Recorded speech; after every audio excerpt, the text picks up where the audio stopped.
Welcome back to the Gentleman Style Podcast Show. If you are tuning in, I have the incredible man, Mr. Bryan Hornung, coming to the stage. Mr. Bryan is the CEO of a top cybersecurity firm. He is often asked by many businesses, why can't U.S. law enforcement arrest those ransomware hackers? And he and his company and his team address this common issue, more common than we are even aware of, that ransomware is the precipice of how hackers are able to violate and engage our networks and steal our information and steal important documents and classified information.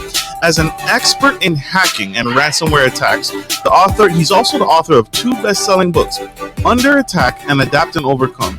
And he'd love to share his experience, his knowledge, and what his company does to help us do better business. Mr. Bryan is here today on the Gentleman Style Podcast Show, and he can touch on and answer your questions on the most touched on topics. Please help me. Welcome to the stage, the incredible, the amazing, Mr. Bryan Hornung.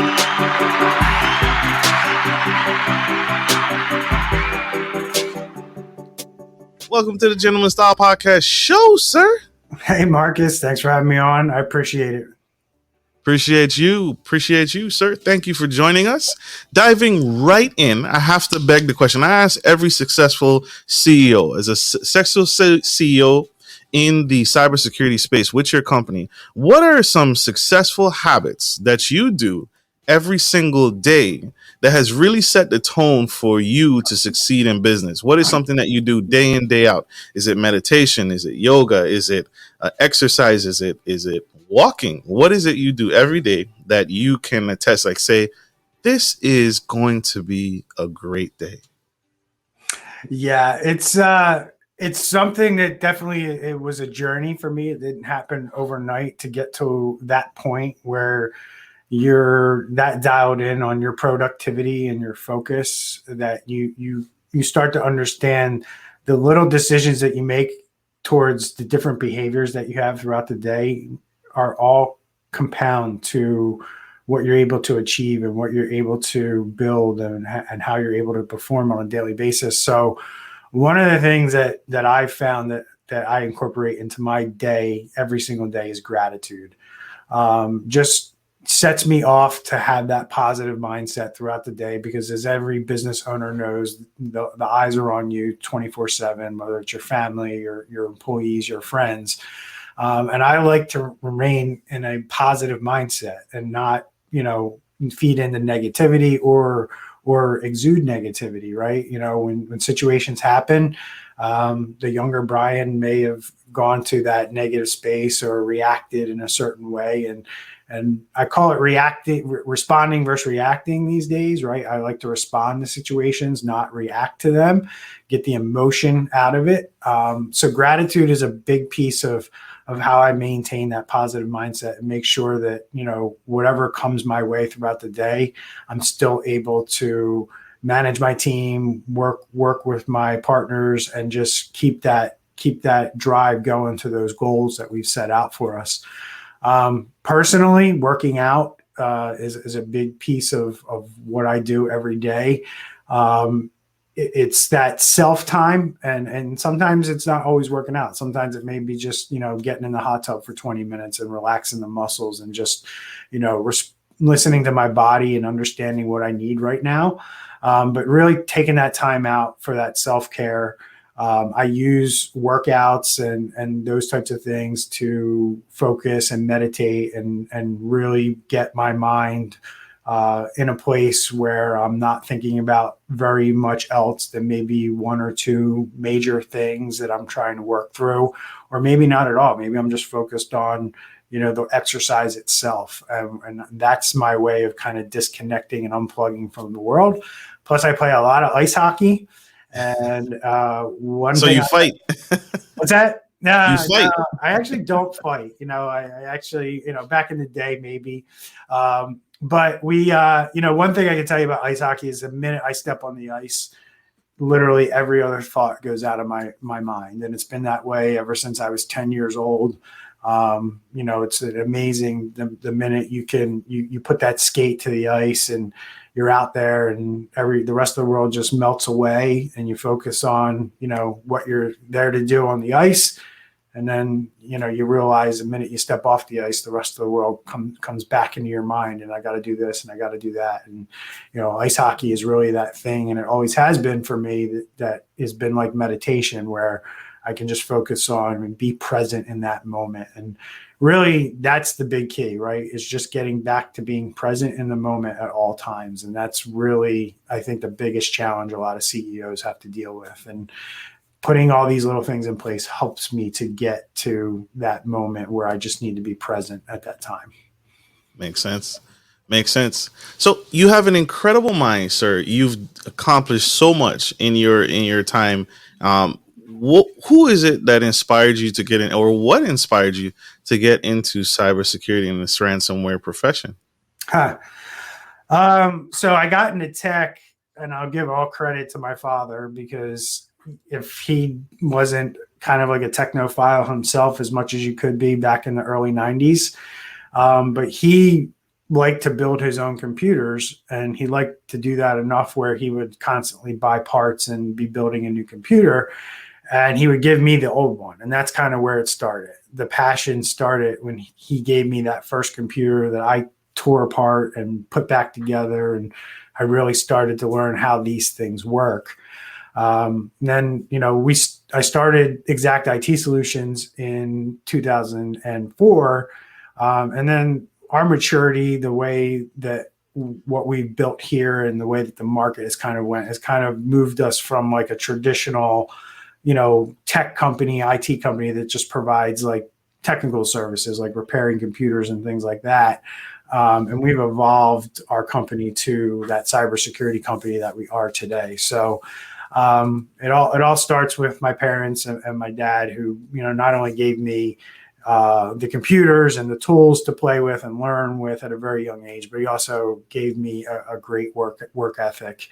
And, I carry that through into, this business or this entrepreneurship that I'm a part of. It doesn't go without hard work and grit, which he modeled us every day, being a steam fitter and, blue collar guy. And I say to him, my brother and I both have businesses, which is pretty remarkable that we're both, very successful CEOs. And I have no doubt that if he had the same opportunities that we have, he would have achieved the same level that we have achieved. Makes sense. Shout out to Dad. Thank you, Dad. Yeah. Powerful. We have one quick commercial break. We'll be right back. You guys stay tuned, stay with us, stay engaged. We'll be right back after this short commercial break. Support for Gentleman Style Podcast is brought to you by Manscaped, who is the best in men's below-the-waist grooming champions of the world. Manscaped offers you precision engineering tools for your family jewels. Manscaped just launched their 4th generation trimmer, the Lawnmower 4.0.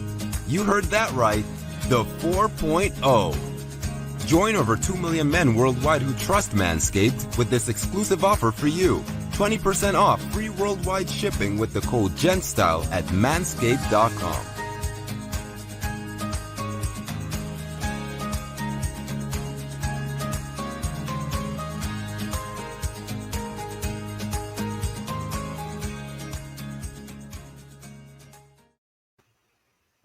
We are back, and we have the incredible Mr. Bryan Hornung, CEO of an incredible company that is helping us do better business. He just explained that his father was a tech expert as well, and got him into the industry, and also what sets the tone for the rest of his day. What things that he does: ice hockey, getting in the zone, getting a mindset, getting his mindset right, exercising, and also having a positive mental attitude throughout the day. Powerful, powerful, powerful. Sir, I have to ask, why should people be paying attention to ransomware? Why should people be focusing that in incorporating a ransomware system or protection and hiring your company? Well, first off, let's talk about your company, Xact IT. What is it you specifically do? Let's touch on that first. Yeah, so we help companies, forward-thinking companies that have either compliance needs or just want to be protected from cyber criminals.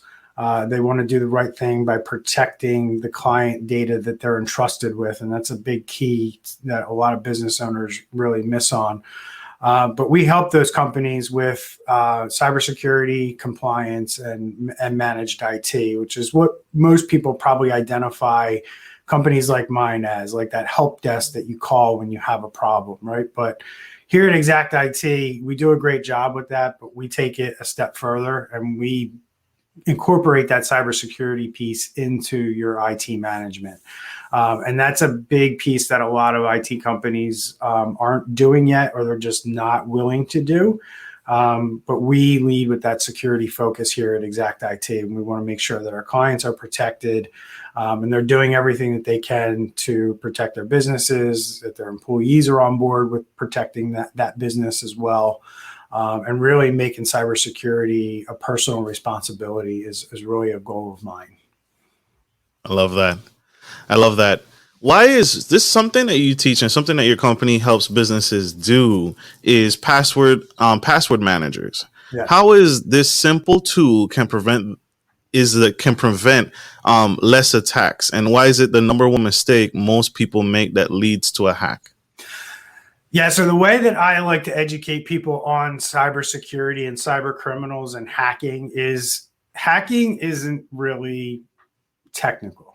It's technical to a point, but I always tell people that hacking is about 70 to 80% psychology, and then the other 20, 30% is technical. From my standpoint, a lot of these hacks that we see in the news that they call sophisticated aren't really sophisticated. They were just that somebody left a door open and somebody was able to use that psychology piece to figure it out and then combine it with the technical piece and actually make the event happen or the attack happen.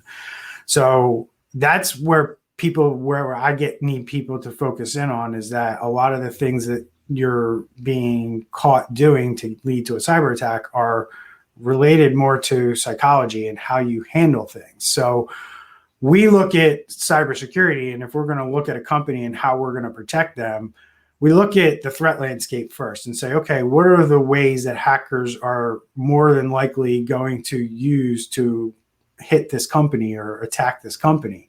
And we know the ways that they like to use. It's documented. We have enough data behind there to say, okay, they like to use this attack vector, that attack vector.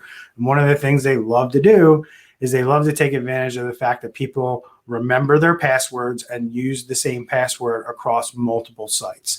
So if you use a password to log into Facebook, Instagram, and LinkedIn, and you use a similar or the same password to log into your bank account, you have a major problem on your hands, because one day one of those sites is going to get hacked, like LinkedIn has been hacked in the past. And that password is now going to be on the dark web and shared amongst all the hackers out there. And then what they will do is when they target you, or they realize they just got access to your computer because you clicked on a phishing email, they're going to then start trying to use passwords that are out on the dark web to get into your system, to get into your accounts.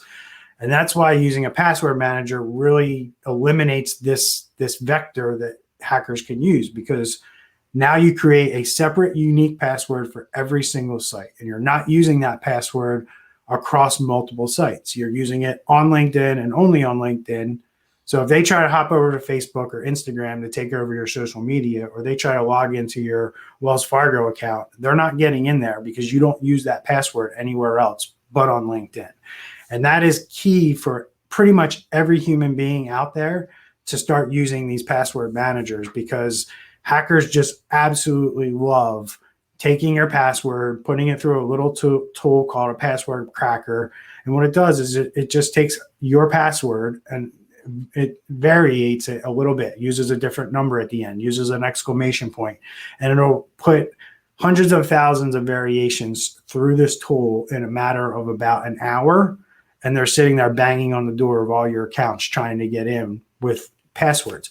You know, and the other thing too is like when you see these things with you see on Facebook, sometimes you'll see in your feed, you'll get these like memes that'll say, what street did you grow up on? Right. And you type in, I grew up on this street. Now, a hacker could have posted that or could be monitoring it. And what are the chances that you use that as like a challenge question when you set up Windows, or when some of these sites have these challenge questions that you use in case you forget your password, right? You don't want to be responding to these things on social media. And quite frankly, we recommend, if a site does use that technology to kind of help you get your password back, make something up that isn't true, that I can't go to like a credit report and go find out where your old addresses are. Use a street that your grandparents grew up on, or make up a street that was around the corner from you, but you really didn't grow up on it. Use something that you will remember and know, but it's not actually something that can be tied back to you. That's really the best way to use those types of tools. And that way, if you do make the mistake of responding to one of those memes on Facebook, a hacker can't use it to move forward. So I love that. We have a question from our audience. First off, I want to address something. Miss Patience Dean is a VIP sponsor of the show, and she just donated. You have the ability, anyone that's tuning in for the first time, you have the ability to sponsor the show. Those funds are used to find great, valuable guests like this. So if you want to continue to be a VIP sponsor, or you want to support the show so I can continue to provide quality guests like this, check out the super sticker feature and donate feature below. Miss Erica Holmes, our second VIP sponsor, she's a top tier sponsor of the show. She asks, how do you help the company, or any company, from internal attacks? Great question. So internal attacks, I assume that she's not talking about employee type attacks. She's saying basically, how do you prevent a hacker once they're inside your network? How do you prevent that? Is that kind of where we're at, or are we talking about employees attacking? Let's address both if we can. All right, so we'll tackle the first one with employees attacking. That's something we do see, right? It's not always cyber criminals that these attacks are born from. Sometimes your employees, maybe a disgruntled one, causes a problem. And really, both answers are going to go back to the same answer. And then if you have, say a hacker does get a foothold within your network, right? And he's in there, or maybe he cracks your Wi-Fi password and gets into your Wi-Fi network that way. And now he has access to your network. How do you prevent this from now coming from basically the inside out, right? The only way to prevent cyber attacks, whether they're from employees, and I'm going to say this, not just cyber attacks, but fires, floods, natural disasters. If you want your business to be what we call cyber resilient and want it to operate, and you want a resilient business, you have to employ what's called a cybersecurity framework within your business. And what a cybersecurity framework does, it allows you to identify all the things that are out there in your network that need to be protected, right? And then you put in a plan to protect that information. So now that you've identified it, now how are we going to protect it? What are the tools, or what are the talent that we need to put in place in order to make sure that we are protecting that? And then the next move is okay, we have it protected. Now we have to detect whether somebody is doing something that they shouldn't. So now we have to have a detection piece in there that tells us whether or not what we're protecting is actually somebody's behind the scenes under the surface, like knocking on the door trying to get in. There's ways you can detect whether hackers or employees are stealing your data and taking it off site to, maybe, like we see it all the time, where employees steal data and go start their own company, right? And now they have a leg up, and they've taken 15 years of proprietary information that this business has worked so hard to build.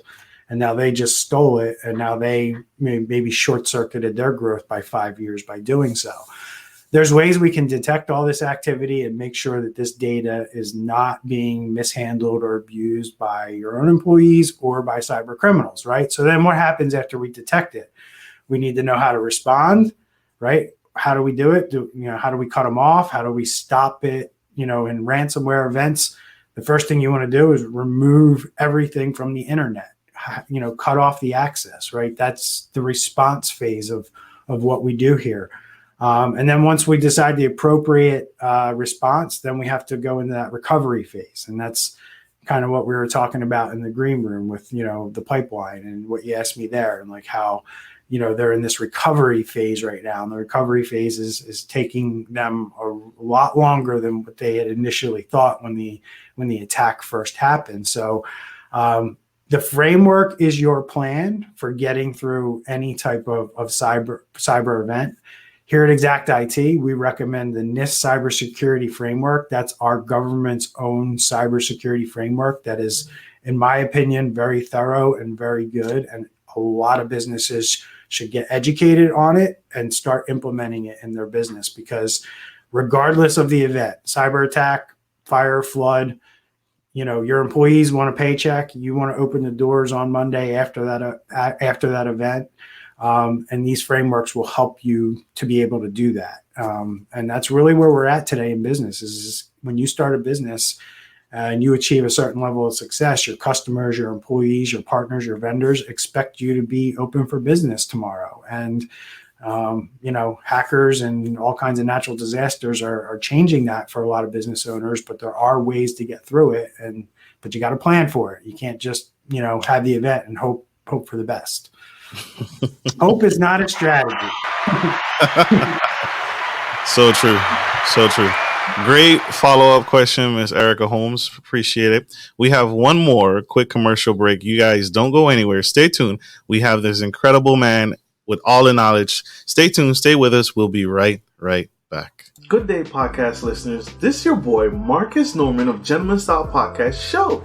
I wanted to let you guys know that we will be rolling out a new feature and adding a join sponsor button next to the subscriber button here at the bottom of your screen. Once you click the button, it will display 3 membership levels.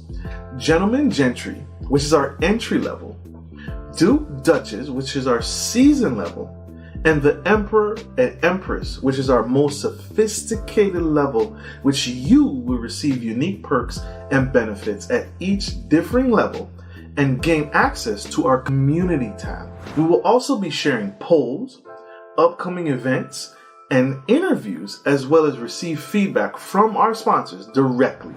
Your support helps me find new and exciting guests to bring to the stage live. Well, in order to get the higher end speakers, it requires, you guessed it, money. So thank you for tuning in to my channel. And if becoming a sponsor sounds good to you, then select the join button below and choose your desired sponsor level. Let's continue to grow and serve the future of generations of men and women to come. Love you guys. Bye.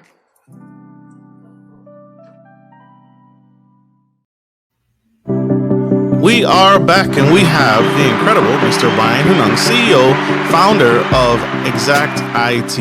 And we just left, and we were talking about ways to protect your business from cybersecurity attacks. And one of them is having good quality ransomware and not having the same password that you did all over the network. The same password that you have for Bank of America should not be the same passwords that you have for your LinkedIn account, your Facebook accounts, and all over. So a proper password manager needs to be in place, needs to be installed, and needs to be in. And also, he also explained the framework and what he recommends for businesses to incorporate, which he teaches at Xact IT and his team teaches and incorporates into your business, the proper framework to help not only prevent external attacks, but internal attacks as well. Powerful, powerful, powerful. Sir, I wanted to ask a question. We touched on this earlier. We touched on this a little off scene, but what is something that you recommend for, we just had the big finale. We just had that big gas company that was attacked, and they paid the ransom, but it caused a major shortage in fuel and gas.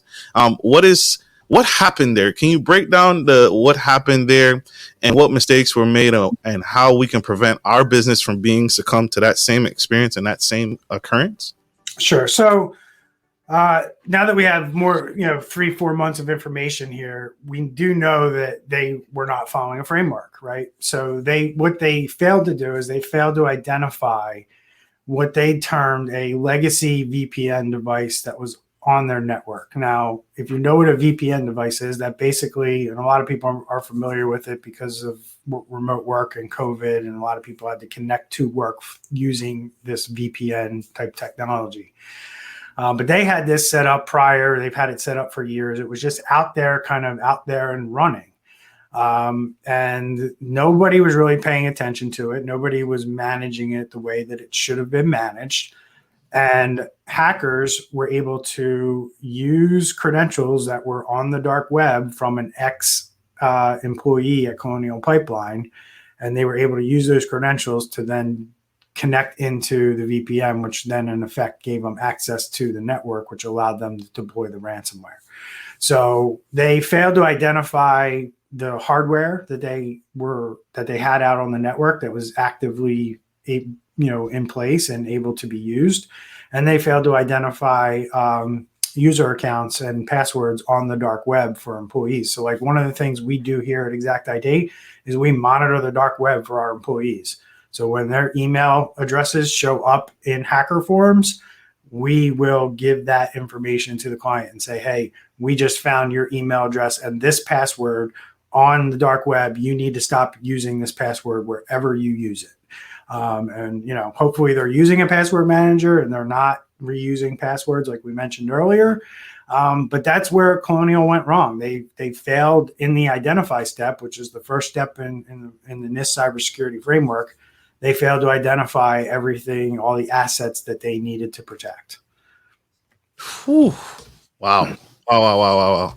So what is another thing, this comment, I remember going through it in training, phishing, email phishing. That's still the number one way hackers attack us. How do we stop the phishing scandals, and how can we stop? Is that through education or something else that your company teaches to? How do we stop them dead in their tracks with the phishing scams? You're not going to stop them dead in their tracks. Phishing is something you're always going to have to deal with.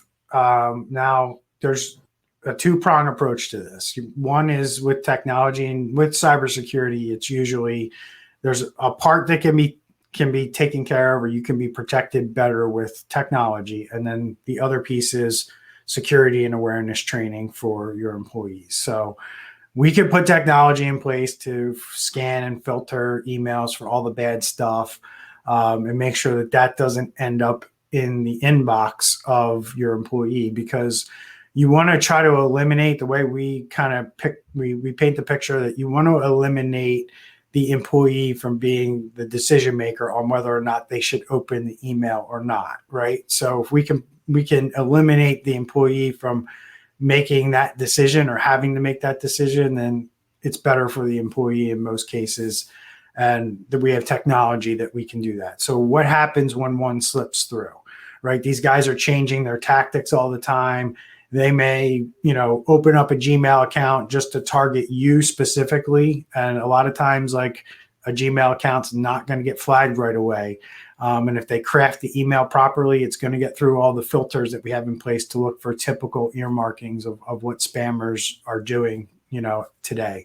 So if one does get through, the only thing you can do as a company is provide your employees with security and awareness training. And we've looked at various ways of doing this over the years. And we here at Xact IT have seen enough evidence and data to say that we only recommend a security and awareness training program that is delivered every week to all the employees. And we have a platform that we give to all our customers where they get 5-minute videos delivered to their inbox every single week. With those videos, there's a quiz. What that quiz does is it allows us to see who's actually absorbing the material, but it also allows us to show that there's an awareness program in place and the company's employees are actually participating in it. It's not just, hey, we're sending them emails and we aren't tracking whether or not they're actually doing it or not. We just know we're sending them the emails. So sure. But that looks like phishing, right? If you send the employees an email, if an employee is well trained, he may say, "Oh no, this is phishing. They want me to click this link or take this test." They obviously look the same every time, right? So But the interesting thing is that you did say that. I'll tell you something here in a second. But the short video, what a lot of companies, this is the way you don't want to do it, right? A lot of companies make the mistake of training their employees around cybersecurity, because they'll have like a guy like me come in and we'll do like a once a year workshop. Everybody signs in, and listens to me speak for, 6 or, 7 hours about cybersecurity. And you're supposed to be sitting there taking notes. And then you leave that auditorium or you leave that room and you basically don't ever think about cybersecurity ever again until you're back in the room a year later. Or maybe you do it twice a year, or maybe you do it quarterly. None of that is effective. It just doesn't build a culture of cybersecurity. These little short training videos provide enough short tidbits of information that it gets people thinking. It'll get your employees talking about cybersecurity around the water cooler. Like, hey, did you see that email that came in? That was definitely a phish. Like, when we start deploying this type of stuff in companies that we work with, that's the feedback that we get back. Like, hey, this stuff's really having an impact. This person brought this up in a meeting, or, this person was talking about this. And had we not had these training videos coming in every week, this would have never been a conversation. So the goal is to get your employees on board with your cybersecurity principles and your platform, and building a culture of cybersecurity in your company, so everybody understands that everybody has a role in protecting the customer data is really what we're protecting. And doing a cybersecurity training program the way I outlined it here is the way to go about it. And if you're doing it any other way, or you're not doing it, or like I say to employees all the time, if you're listening to this and your company isn't providing you with this type of information the way I laid it out, go to them and recommend this to them, because I know you don't want to be the cause of ransomware in your company. But if you're not getting it the way I laid it out, you have a higher chance of being a person who clicks on a link and potentially deploys ransomware at your company. So go tell your higher ups, we need this type of training in our company, because I don't want to be the person who clicks on something or does something I shouldn't have because I wasn't, educated about it. Yeah. The employer has no one but to blame. You can't even blame the employee at that point, because you didn't educate them. You didn't provide them the tools that you provide. So your company teaches. You just said it. You do courses once a year, or as necessary. No, we don't do that. You don't do that. No. Okay. We, as part of our service, we provide those weekly training videos with the tracking and the quizzes. I don't get up. No, I do speaking events and I talk in front of industry trade shows and stuff like that, but I don't go into companies and do it as part of their security and awareness training. That's really the way you don't want to do it. You don't want to have somebody coming in once a year and talking to your employees once a year. You want to implement this and give this to them throughout the year. Makes sense. Not a one-time deal. Makes sense. We have another question from our VIP sponsor, Ms. Erica Holmes. Cryptocurrency is the new thing on the block, but it seems like it's here to stay. There's a lot of people going into cryptocurrency. How do people protect themselves from being taken advantage of in the cryptocurrency space and the financial spaces? I'm not a huge expert on the ins and outs of the crypto, like how you can be scammed type of thing. One thing I can just tell you is just understand that cryptocurrency in itself is very speculative. We don't know where this is going to go. So if you're talking about it from an investment standpoint, just understand that you're really gambling at this point. I wouldn't put any kind of life savings in cryptocurrency. If you have money that you would go to Las Vegas with, you can buy cryptocurrency with it. But I wouldn't, be taking any kind of money that I need for retirement, or, any money that I need to pay bills, and putting it in cryptocurrency. And then just from the technology standpoint, just really make sure that you understand how to transfer Bitcoin from one person to another, understand what wallet addresses are. And when you do send money to a wallet address, when you hit send, it's gone. So make sure you send it to the right wallet address, and double check it and triple check it, and make sure that it's going to the right person, because if you have one character wrong and you hit send, the money's gone from your account and you're not getting it back. So just understand when you hit send on those wallet addresses, it's final. Absolutely. Absolutely. Thank you for sharing that. Doorbells, electronic doorbells, smart locks, cameras, all installed in their homes. That's the new move. Home devices, LED lights, all popular. But cyber terrorists and scammers are using those as well. What do people need to protect from their smart home and from themselves? Sure. This is a great point, Marcus. And you're asking this question very, very early in the game.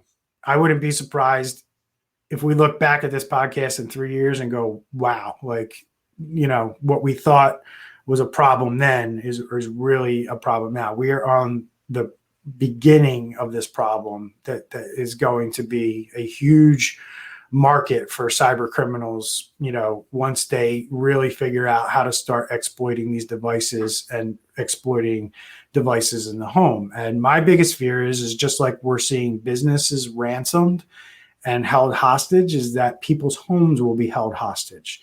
They'll take control of the lights, they'll take control of the locks, to the point where you're either going to go through and uninstall this stuff. Now, like, I know in my house, like, it started with the smart bulb that I could just walk over and unscrew, but now I got smart switches, I got smart LED lights that are actually hardwired into, my system. So it's not so easy to remove at this point. So all of these things are becoming more ingrained in our home, and they're being built into these devices rather than being an add-on to something that there's going to be doors manufactured with smart locks already built in, so, you're not going to have to go buy one at Home Depot.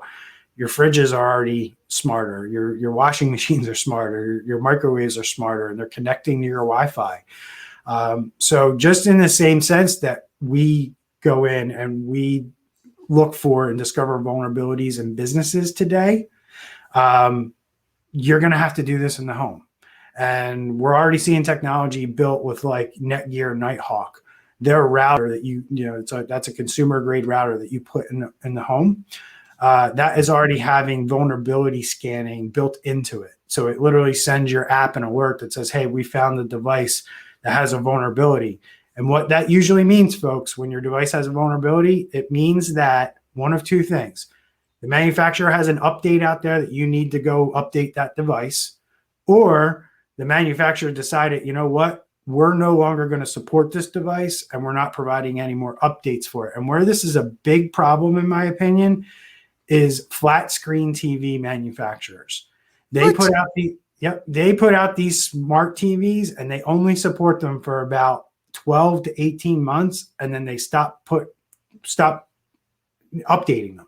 There's no more updates put out for them. And I've bought 3 TVs in the last 5 years where they don't update them anymore. And as a security person, that's a huge problem for me. So I don't even connect these TVs to my network anymore because they don't get updated. And when they stop getting updates, they stop getting patched for security issues. And just the way that the TV business is, if you see how they basically come out with a new model every 6 months or a year, that's why. They don't want to have to keep putting out updates for TVs that, they're 3 or 4 generations past. So they stop, and then they only focus on like the last 2 series of TVs that they put out. So I would say out of all the devices you're putting in your home, your TV is probably the biggest thing that is being attacked and will be attacked in the future, because they're just not updating them, nearly as much as they should be, in my opinion. Like in this world that I live in with technology devices, like we buy a firewall or switch, that could be supported for 10 plus years. And we're just not seeing that with the home devices. And sometimes you're buying these LED bulbs on Amazon and the company doesn't even exist in 6 months, right? You see, don't ever buy an LED bulb because it's the cheapest one on Amazon. Buy it from a reputable company that has, that will be in business in the future. You recognize the name and GE, LG, like these are the companies you want to be buying your stuff from, not some random name off Amazon because, it's the deal of the day and you can get 12 light bulbs for, $20. $20. Yeah. You can't buy that way because more than likely there's a reason. And, you also, I don't want to get controversial here, but consider the country where your devices were made before you decide to install them in your home. You could have, products made in China that have back doors built into them. We see this kind of stuff all the time where, and a back door is they plant something in there so somebody can get access to your network whenever they want. And you have to understand that devices coming out of China are manufactured with backdoors in them per the Chinese government. I think I saw that somewhere where some company had bought a bunch of cameras because they were really cheap. Just like you said, they were really cheap. They got them for a deal. And then when they got the cameras, they removed the chip out of the cameras. They had to take down all the cameras and remove the chips from them because, just like you said, they come from outside the United States, and we use them and they install them, and they realize that this is made somewhere else. So we don't necessarily, this wasn't made in the United States. Now I would just want to throw out my smart TV because I have one, and now I just want to throw it out. I've had it for years, but now I just want to get rid of it. So thanks, sir. Yeah. I guarantee if you go home and you go into like the settings and find out where the update is and you hit update on that TV, it'll just say there are no updates available. Right. So if you've never updated your TV, it should have updates. But that's the reality. You might get an update that was put out like 2 years ago. Usually it tells you, the update date when you actually update the firmware. But that's really what we're talking about here is updating the firmware. The firmware is basically the operating system that runs on all these devices to make them work. And you want to make sure you're updating your firmware. And every app that I'm familiar with, like when you have a bulb or a switch put in, you usually have to download an app. Go into those apps, somewhere in the settings, you're going to see updates, and it'll tell you whether or not you have an update available for those devices. And if there's an auto update option, I highly recommend you just turn that on. Absolutely. This has been a very, very powerful episode. Sir, you have encouraged me. You've motivated me. How can people connect with you? How can my audience connect with you, grow with you, and learn more and stay connected from you? Yeah. So number one, I have a goal to educate 1 million people on cybersecurity and all this stuff. So if you guys could join me and subscribe to my own YouTube channel that I have at Xact IT Solutions, that would be a huge help. Really, I put a lot of content out over there, and that's how one of my main vehicles for getting 1 million people educated. If you want to work with my company, Xact IT Solutions, you can head over to our website, which is at www.xitx.com. We have a lot of information about all the different services we use there, but the easiest way to get a hold of us is just to go to the top right and hit contact us. And if you want to work with us, you fill out that form and somebody will reach out and talk to you about your situation. Other than that, I'm over on LinkedIn. I'm very active on social media. I'm an open networker on LinkedIn, on Facebook, on Instagram, and on Twitter. So if you're on any of those platforms, just search for me and you'll find me there. So powerful. Thank you, sir. I'm gonna leave these up right here on the screen. YouTube channel. That's Xact IT IT Solutions. That's his YouTube channel. Thank you, sir. I appreciate you very much for tuning in, and thank you for your mission on wanting to serve and give back and educate 1 million people. You will get there. We need you. We need what you're doing and what you're putting out, and so you are necessary. Don't ever give up. Don't ever quit. I appreciate it, Marcus. This is an awesome show that you've put together here. I love the format. I love what you're doing. And I love your audience is very active over here in the comments section. It's unbelievable. So congratulations to you, and thank you for having me. Absolutely. Anytime. And thank you all for tuning into the Gentleman Style Podcast Show. I hope this message has served you, and I hope it helps take your business to the next level. And if you are struggling to get to the next level and are concerned about cybersecurity threats, contact Mr. Bryan and his team. We love you guys. I appreciate it. Hope you have a great day. Have a wonderful day. And like I always end every show, take care of your family, take care of your friends, and take care of business. This is Marcus Norman of Gentleman Style Podcast Show.